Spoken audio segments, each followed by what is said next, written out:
Health is wealth. Ibig sabihin ng kasabihan na ito, yung ating kalusugan ay siya nating tunay na kayamanan. Pang mapanatili nating malusog yung ating pangangatawan, kailangan nating matulog ng sapat na oras, uminom ng maraming tubig, kumain ng mga masusustansyang pagkain, at mag-ehersisyo. Isama na rin natin ang pagpapalakas ng ating immune system laban sa iba't ibang uri ng sakit sa pamamagitan ng pag-iinom ng mga inumin na may mga natural na sangkap na makikita natin sa ating kalikasan. Ang luya, lemon, at butterfly pea flower ay mga halimbawa ng natural na sangkap na makakatulong sa pagpapalakas ng ating resistensya laban sa mga virus. Dahil ang mga ito ay mayaman sa vitamin C at antioxidant upang labanan ang mga sakit lalo na sa ating panahon ngayon.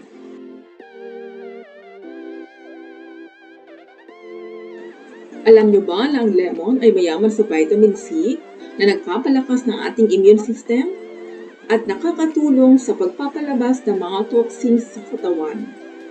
Ang luya ay mayaman din sa antioxidants at nutrients na tumutulong upang maprotektahan ang ating mga healthy cells laban sa mga free radicals.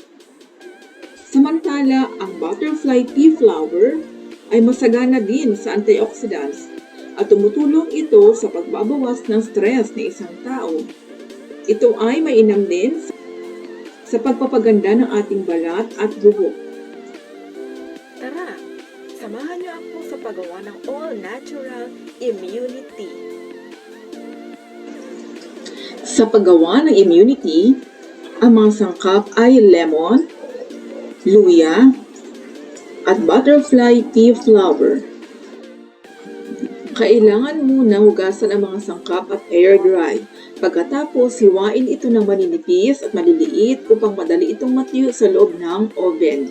Maaari ring patuyuin ito sa sikat ng araw.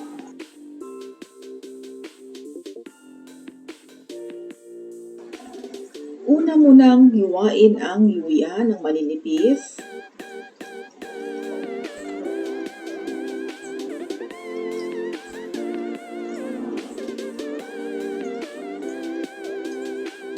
At saka hiwain ito ng maliliit.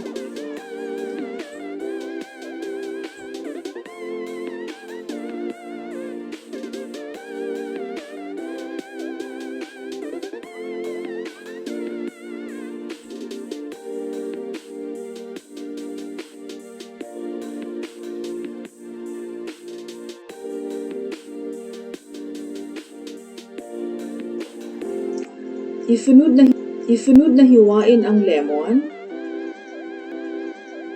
ng maninipis at saka hiwain ito ng maliliit.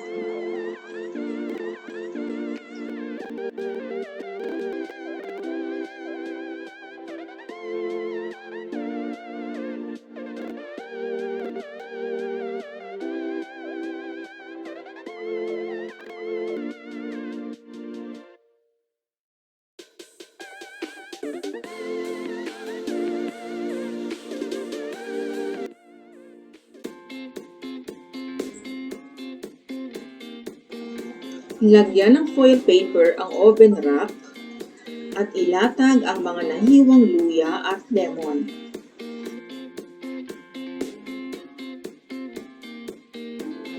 Siguraduhin na may sapat na espasyo sa pagitan ng bawat slices.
I-preheat ang oven at bago ilagay sa loob ng oven, punasan muna ng tissue paper ang mga lemon slices upang madali itong matuyo.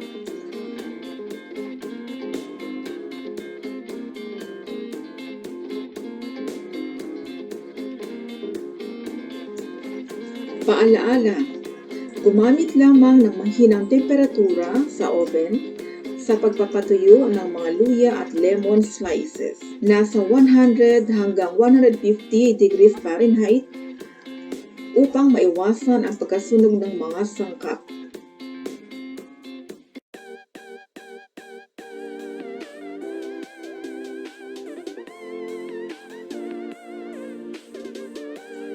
Iayos din sa oven rack ang mga butterfly pea flour bago ito isalang sa loob ng oven.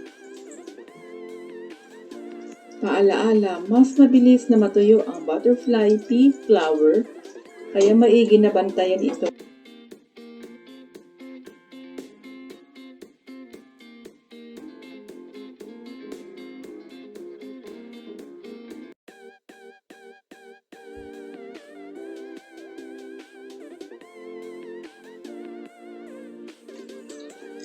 Ilagay ang mga natuyong luya, lemon slices, at butterfly pea flour sa loob ng tea bag.